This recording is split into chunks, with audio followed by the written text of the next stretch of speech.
It's the Real News Network. I'm Sharmini Pires coming to you from Baltimore. Financial markets in Europe settled down somewhat when the president of Italy announced that there is the possibility that Italy may be able to avoid another election.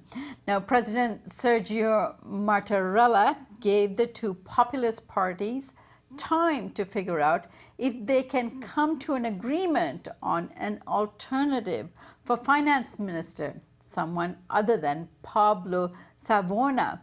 The two populist parties, Lega and the Five Stars, proposed a Eurosceptic candidate, which threw all of Europe into turmoil. In a frantic effort to prevent the Italian crisis from becoming a European crisis, the EU has just approved a 55 billion euro program to provide incentives for investments. On to talk about the Italian political crisis that is sending economic tremors throughout Europe, we have two guests. Mark Weisbrot, joining us from Washington, D.C., is the co-director of the Center for Economic and Policy Research and is the author of Failed: What Experts Got Wrong About the Global Economy. And joining us from Bloomington, Minnesota is William K. Black, the author of The Best Way to Rob a Bank is to Own One. He teaches economics and law at the University of Missouri, Kansas City. Gentlemen, I thank you both for joining me. Thank you, Sharmini. Thank you. All right, Bill, let me start off with you. Give us some context to what is happening in Italy and then the reverberations it's having throughout Europe. All right, so it's a full decade after the acute phase of the 2008 financial crisis. And as bad as that crisis was in the United States and the resultant Great Recession, it was vastly worse in much of Southern Europe, including Italy. So as of the latest numbers available, Italy still has an unemployment rate over almost 3 times that of the United States of 11%.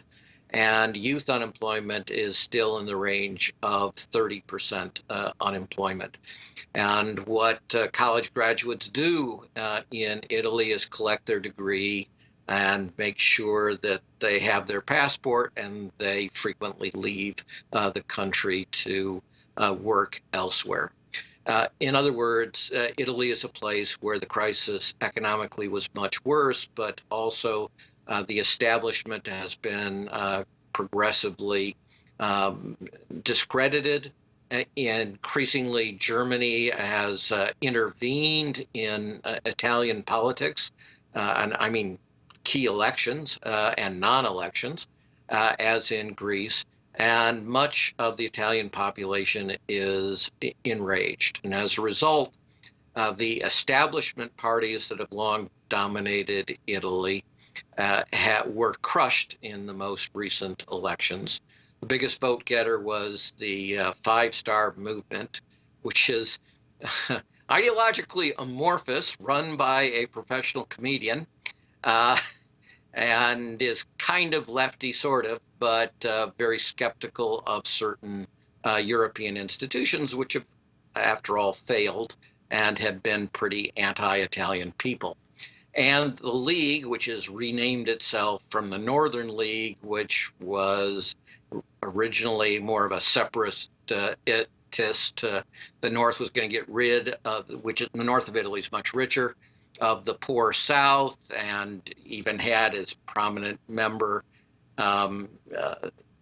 Mussolini relative, openly kind of fascist, and its biggest single issue is anti-immigrant. None of these parties have the ability to form a government on their own. And under Italian law, what happens is you have to propose a government in these situations. After months of wrangling, the two leading vote getters, Five Star and the League, who are, again, not natural allies, proposed a coalition government that would have a clear majority in Italy. But the this proposal has to go to the president of Italy. And the president of Italy normally is a sort of a ceremonial position in a real fancy palace. But this president, when there isn't a sitting government, has great power over proposed governments. And basically he said, no, you cannot form a coalition that has as an economics or finance minister someone who is opposed to Italy's membership in the euro. And we can discuss that, but basically Italy's membership in the euro was a terrible, terrible mistake, both from Italy's standpoint and probably from the European Union in general. And so this was blocking was in response in considerable amount to pressure from Germany and the European Central Bank, which Germany also tends to dominate. It created, but it was sort of a deliberate creation as well, financial instability for Italy's bonds. These are sovereign bonds of the government where they borrow money. And we call that spread, the difference between two interest rates. So spreads for Italian bonds shot up dramatically, albeit in absolute terms, to still fairly low levels. And this was perceived as a crisis, and it's in some sense a manufactured crisis. Mark, in particular, can explain to you how the European Central Bank could have called the whole thing down quite immediately and chose not to. Mark, how does this political situation then trigger a financial crisis, getting the ECB to actually allocate $55 billion as a response? Well, there's the media narrative is that the fear of this finance minister who had made statements against the euro before and didn't disavow them after his appointment, that this was the markets, that this cast doubt on the euro itself. And of course, that caused a reaction, or Italy's membership in the euro at least, which might bring down the euro entirely. And so that caused the markets to sell off Italian bonds. As Bill noted, it was the 2-year bond where the most of the action was, and it increased, I think, by about 1.6 percentage points to 2.9%, which isn't that high, but it's a huge change, and a huge change in the value of those bonds. And so that is what is seen as the crisis, but there's a lot of other things going on as well, which we can talk about. But I think the main first point I would make is that in some ways it's a reprise of 2011 and 12, where you had this continuing crisis, and the Italian and Spanish bonds were the main focus of it, because those yields went all the way up to 7% in 2012. And at that rate, Italy couldn't really pay its debt if it had to borrow at those rates and roll over bonds at those rates. And so that really that was the crisis of the euro. And this crisis lasted about a year and a half, and it gave about a year and a half of extra recession that we didn't have in the U.S. As you know, we were the start of the Great Recession, and we had 18 months of recession, and then it was over, and the economy began to recover. And Europe had a recovery of almost exactly the same length, a recession of almost exactly the same length. But then they fell into this other crisis, this other second year and a half or so of recession that was due to this financial crisis as a result of the uncertainty of the euro. Now, here's the main thing that most people don't realize, and that is that that was completely unnecessary. The European authorities were using this to force primarily the southern governments, Italy, Spain, Portugal, Greece, to accept things, terrible things that people would never vote for. And that's why they didn't get rid of it. And finally, on July 12th of 2012, Mario Draghi, who was then the head of the central bank, and he's Italian, they're making something out of that in this crisis right now, but I don't think his nationality mattered that much. He said, will do whatever it takes to preserve the euro. And that put an end to the financial crisis, and then the economy recovered. The European economy began its recovery, and the interest rate on these bonds fell from its highs of 6 to 7% all the way down to 1%, recently. And so that's really shows you that they really don't have to have this crisis at all.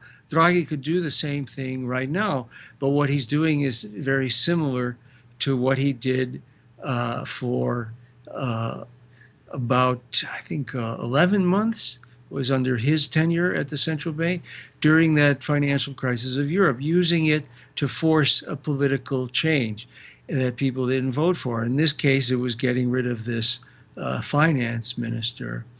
Now, there's a lot of fear in Europe and in these markets that they'll actually, if they do force a new election, which could be either in July or September, that it'll be seen as a referendum on the euro. So there's a certain fear among the European authorities about that. I don't really think that's what it would be, and I think those fears are overblown because right now, the majority of people in Italy don't want to leave the euro. There's been no discussion of it, and no discussion is allowed. That's kind of the ironic thing. I mean, they got rid of this, or they're getting rid of this finance minister, proposed finance minister, just because he brought it up. And so, and they're accusing him of having a secret plan to leave the euro. But the thing is, you can't have a discussion, and that's what makes it so difficult. Even though, as Bill said, the euro was a really bad decision for Italy and for most of Europe. It's very hard to get out of it because as soon as anybody raises the issue, you can see what happens. Enormous pressure is brought to bear to not talk about it and to just never bring it up again. All right, Bill. Bill, this week we saw Deutsche Bank, the third largest bank in Europe, had taken a real beating in terms of their announcement that they were having massive layoffs. And apparently this was triggered by overexposure to investment. Now, explain what that is and if this has any relation to what Italy managed to trigger this week. Okay, so Deutsche Bank is one of the worst large banks in the world, and that's probably an unnecessary equivocation. It may well be the worst. It also just become public as we're doing this interview that Deutsche Bank was actually rated as some degree of unsafe and unsound by U.S. banking authorities. Apparently a year ago, and this just became public. So exposure can mean all kinds of things, but basically it means that it's bought a number of assets that are too concentrated in a particular area. Does that have all that much to do with Italy? Not directly. The fear is that when things go bad in a place like Italy, there can be nasty feedback effects in other places. And there can be what is called a flight to quality, in which people sort of get rid of everything that is perceived of as being relatively higher risk, which would include Deutsche Bank, and then Deutsche Bank itself would have to pay higher interest on its bonds, and its profitability would fall. So the main thing about Deutsche Bank is it is the German bank, and when the German government makes policy, like on capital requirements under the international Basel III capital requirements, Germany has been taking a position now for at least 8 years to stop or delay any dramatic increase in capital requirement because of the fear that Deutsche Bank couldn't meet those requirements. So that's one of the overhangs. But far more in Italy, it's the overhang of their own banks. So Italy has a number of bad banks, and here's a surprise: the establishment wants to bail them out at public expense, and this is running supposedly contrary to European Central Bank policy, although European Central Bank has been in the business of bailing out big European banks for a very long time. So, logical consistency isn't the key. Anyway, those banking problems are in the background of this being a potential crisis. And there's pressure coming, in particular from Germany, about any increased fiscal spending in Italy. And again, Italy still is in severe recession levels of unemployment, right? So it really does need more stimulus at this time, and that's being blocked. What has happened that Americans need to know about is key German spokespersons have openly called for the financial markets to discipline Italian voters. And that person, Oettinger, who's a senior European Commission leader, is a key ally of Angela Merkel, who went public essentially at the same time and said, Italy better watch it or it would be treated like Greece. Now, the Wall Street Journal, of all things, said that was an open threat to that Italy better toe the line of the neoliberal austerity or it would have its economy crushed by the combination of the European Commission and the European Central Bank. And the Wall Street Journal actually put in words that their fear, here I'll quote it, even worse from the point of view of markets would be if Italian euro exit went well, encouraging anti-Europeans in other countries to push for a repeat, in other words, for other countries to do the same thing. So they're actually putting in writing that their great fear is that if Italy were to withdraw from the euro, it would not cause chaos, that it would actually be highly successful, and that there would be a broader economic recovery in the southern tier of euro states that Mark just described. That's how crazy, how obscene the neoliberal agenda is willing to put openly in print. All right, Mark, let's switch over to you. Mark, give us a sense of how this situation can be managed well. What are the steps to be taken? Well, that's a tough one. Depends on who's managing it and for what. I think ideally, Bill pointed to the problem, and I think we've touched on the main contradiction of the Eurozone is it takes away the most important economic decisions that a government can make. First, monetary and exchange rate policy, but then also fiscal policy, as the power of the European Central Bank and the European authorities and their rules are used to force these countries into austerity, fiscal austerity as well. So they lose their most important decision-making powers. And the populists in Italy have, both parties that Bill mentioned, have raised this point. Where is our democracy? And they've actually said some funny things, mocking the media and the politicians for complaining on how the spread has increased.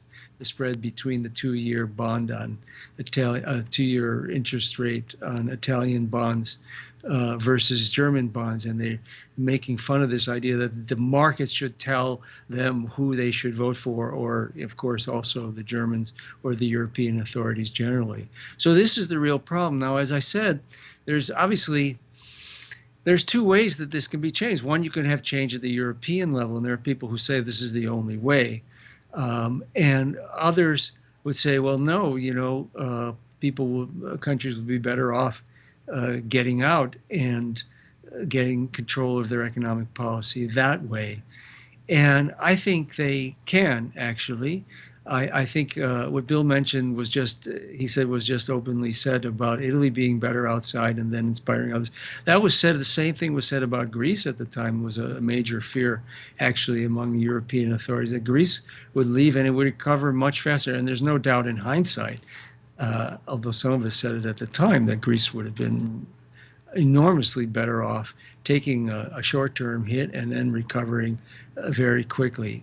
But the problem is that politically that's very difficult. These two populist parties who have been kind of militant about, for example, choosing this finance minister, they're not saying they're going to leave the euro, and they're not going to talk about it. And Podemos in Spain doesn't talk about it either. In fact, they're very much saying that they're going to stay there. And then, of course, the Syriza in Greece ended up winning power, and they of course, steered away from that issue entirely. So they don't, in other words, they don't even, they're not even allowed to use the bargaining power that a country like Italy or Spain would have, where if they just said, okay, we do have a plan B, like this new proposed finance minister had said before, they could possibly get some concessions from the European authorities instead of this insistence on not only austerity, but basic reforms that in labor law and other things that attack the welfare state. So I think if a party really was willing to take the chance, I think what they would try to do is to provoke a longer term discussion about the euro. Get past that barrier first. Say, okay, let's talk about it. We're not leaving, because that would provoke an immediate crisis and capital flight, and it's very hard to manage. But then just say, let's talk about the pros and cons. And then, you know, when you have a real majority of people on your side, which you don't have in any of these countries, even in Greece, you didn't have a majority that was willing to leave the euro or even wanted to. And then I think you could have a solution. Of course, the other tactic is the one preferred by people like Varoufakis, for example, who argue that the only change possible is to change the European institutions themselves. But that's very problematic because they're not accountable to any electorate. All right, Bill, two things. First, let's get to this incentive package that the EU released, $55 billion. Why are EU countries so quick to get their wallets out and pay for a program which seems mainly aimed at keeping Italy in the EU, rather than letting Italy break off or letting the people of Italy choose what they should or should not do? All right, so let me start by going back to something that Mark said and just making something a little more explicit. He was absolutely right about the whole thing, but he described, remember, that Draghi basically let the whole southern tier of Europe twist slowly in the wind with Great Depression levels of unemployment and a financial crisis because of the rising debt costs for a significant time period, and that helped throw all of the Eurozone back into the Great Recession and caused enormous misery. Part one. Part two, that Draghi then fixed it, made the spreads that we've talked about virtually disappear between German and, say, Italian bonds, not by doing something substantive, but by simply announcing, I'll do whatever is necessary to deal with this spread, right? So he could have done that on day one instead of roughly day 365. So A can deal with a current supposed crisis, which, you know, that should be in scare quotes anyway, and it's a scare tactic. The ECB caused it in many ways by signaling to the markets, go ahead, we hope you're going to do nasty things, and it could have prevented that and could stop it at any time. As to the fiscal number, there already was, the European Commission is a very weird institution. But in any event, there's sort of kind of this investment fund that they created. Now, this is a bizarre thing in economics where they're acting like aggregates don't matter. In other words, do you on aggregate actually have a stimulus package? And they're just acting as if, oh, if I spend something on infrastructure, even if I'm running an austerity surplus, boy, that will really stimulate the economy. So that's not true, but it means that they've got a big slush fund for political reasons, even though it doesn't actually reach on aggregate levels any material stimulus. And so it's easy to draw on that, which is already created, and allocate some money to Italy that would have been allocated to Italy anyway. In other words, it's essentially cost-free, and it's all politics. All right, gentlemen, I thank you so much for joining us today. There's a lot more to talk about, but we'll leave it there for today. I thank you for joining us, Bill, and Mark, I thank you for joining us. Thank you, Sharmini. Thank you. And thank you for joining us here on the Real News Network.